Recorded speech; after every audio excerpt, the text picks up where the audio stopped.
Il y avait le fils Alain, un fils Alain, qui est mort maintenant.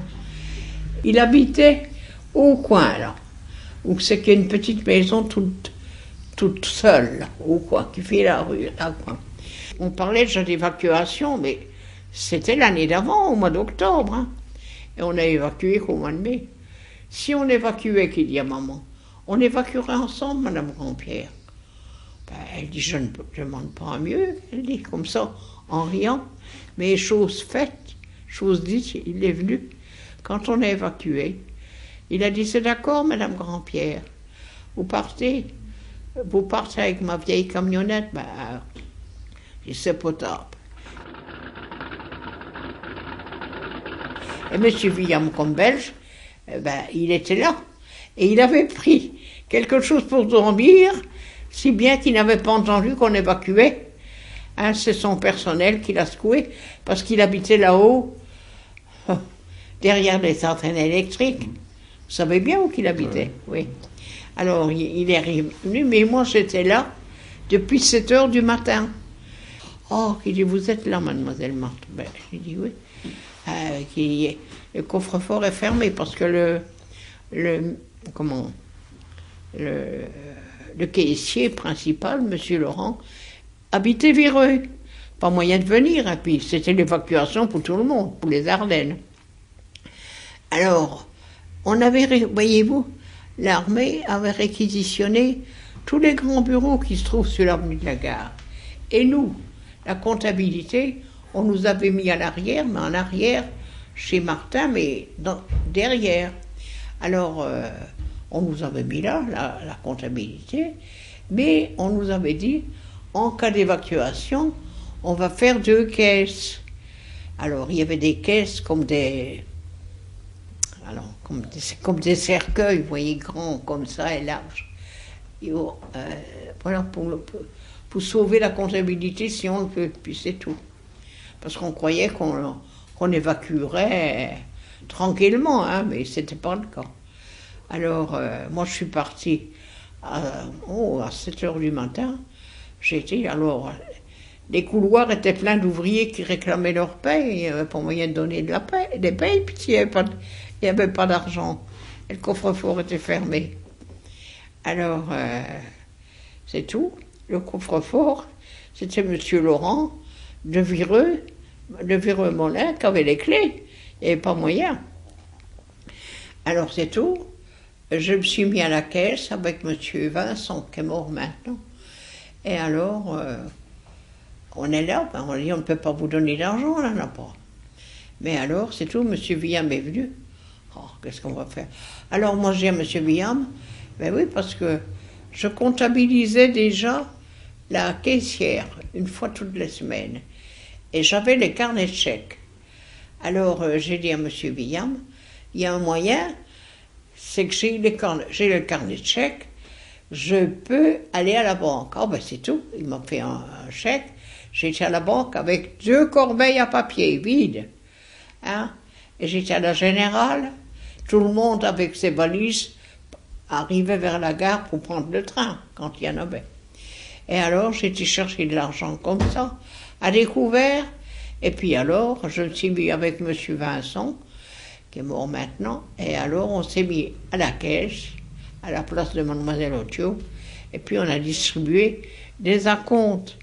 Et alors Vincent, il cherchait la feuille, parce qu'il y avait des fiches par ouvrier, hein, dans des casiers, par ordre alphabétique et par atelier. Oh. Alors on inscrivait comme ça. Mais il restait de l'argent. Alors le coffre-fort était toujours intact, hein, puisqu'il n'avait pas été ouvert, hein, puisque le caissier était à Vireux. Alors, c'est un atelier, un ouvrier, enfin, je ne sais plus son nom, qui a fait sauter la serrure, et puis on a pris l'argent qu'il y avait encore, si bien qu'à 11h30, papa est venu me rechercher. Et il dit, c'est fini, il faut, monsieur Alain est prêt pour s'en aller. Alors, monsieur William était là. J'ai dit, monsieur William, je regrette, mais je m'en vais en voiture. en camionnette. Alors, c'est tout. Je vais vous faire une lettre. Était honnête. Je vais vous faire une lettre, mademoiselle Marthe. Alors, il m'a fait une lettre comme quoi j'étais première en comptabilité et que je pouvais être engagée d'office. Parce que si vous vous rendrez au dépôt de Paris, il y avait des bureaux à Paris, hein, boulevard Richard Lenoir. Alors, puis après, c'était rue de Châteaudun. Alors, vous irez là-bas et vous serez engagé. Alors, c'est tout. Mais on a passé à Paris, mais on ne s'est pas arrêté. On avait des lapins. Papa avait fait cuire un lapin la nuit pour qu'on ait du ravitaillement. Alors, si bien qu'on a évacué avec Madame Hélène, parce que chez Hélène, il y avait des voitures. On a évacué avec donc, le fils Hélène, sa femme, Madame Ligon, sa belle-mère, sa belle-sœur, qui avait quoi, 12-13 ans à ce temps-là, qui était mariée avec Monsieur Sieur, qui est mort, enfin tout ça. Et puis, maman et moi. J'ai évacué avec mes parents ici, et puis un voisin qui avait une camionnette. Papa était resté ici, tandis que maman et moi, nous sommes partis au Sable d'Olonne, comme tout le monde. Nous y sommes restés 8 jours, et vous voyez, moi tout de suite, hein, eh bien, on se promenait avec maman puis une voisine. Alors je vois syndicat libre, parce que moi je faisais partie du syndicat libre. Alors, au syndicat libre, oh, ben j'ai dit à maman, on va rentrer. Alors il y avait 2 dames qui nous ont reçus, 2 grandes dames. Alors expliquez-vous, madame, ben, moi je suis réfugiée, je suis arrivée depuis quelques jours, j'étais chez Arthur Martin, et alors je voudrais bien trouver du travail. Eh bien, qu'elle dit, madame, on va prendre vos coordonnées, puis c'est tout.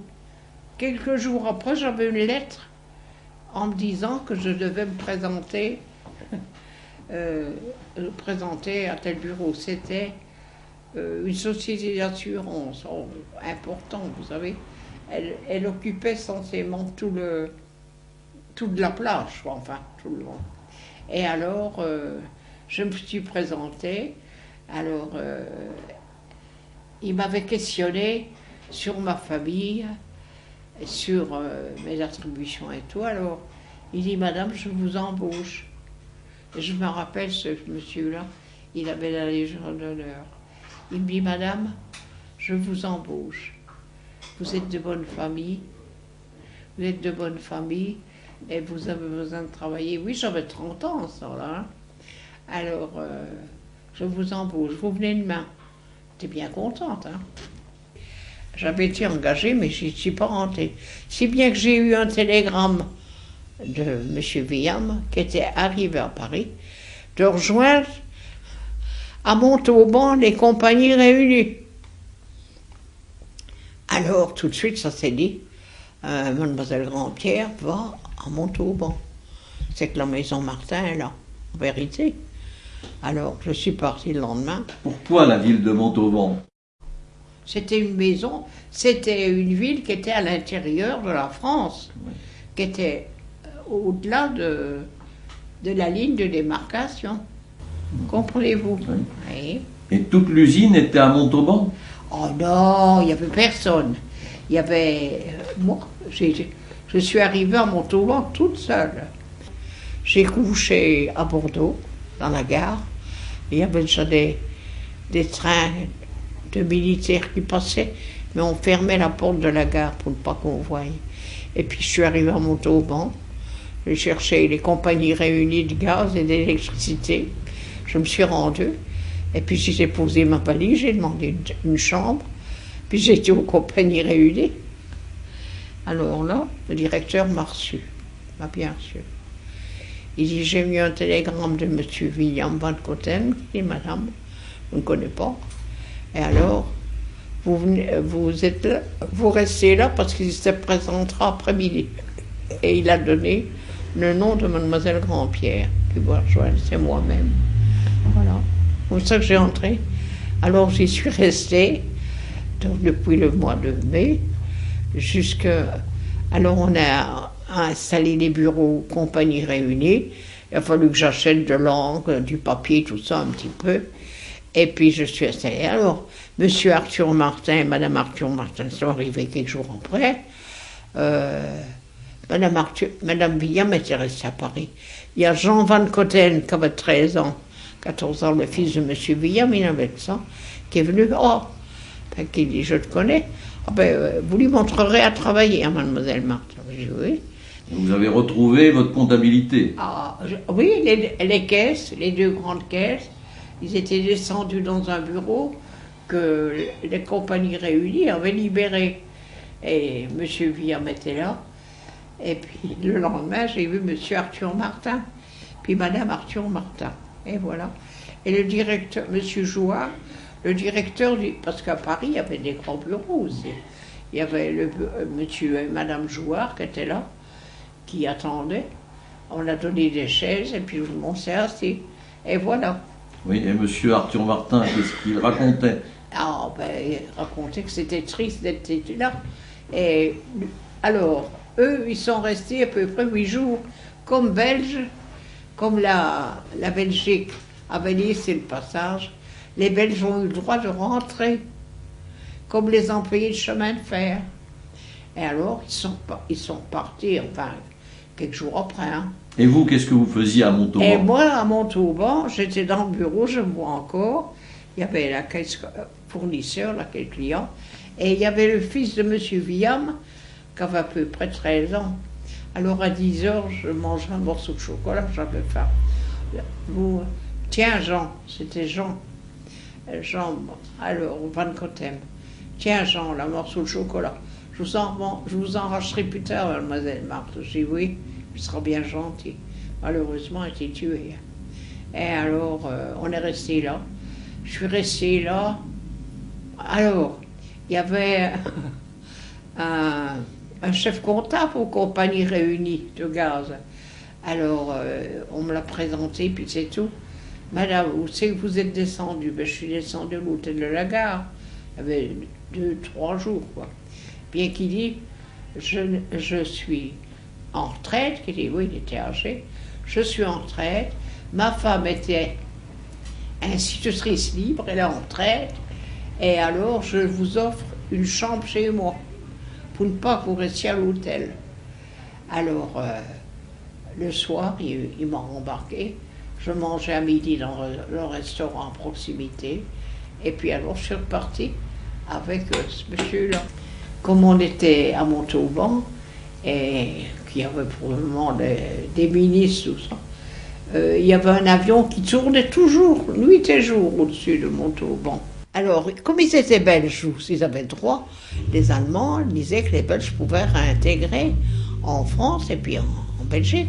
Alors, ils étaient tous belges. Monsieur Arthur Martin, monsieur William Van Cotten, tout ce monde-là était belge.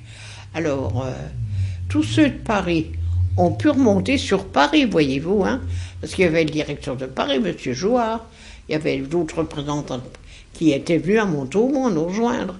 Ah oui, il y avait un grand bureau, il y avait ce qu'il fallait, alors tout le monde, il y avait des chaises, puis tous les jours on venait au rapport, et puis j'écoutais tout ça, moi.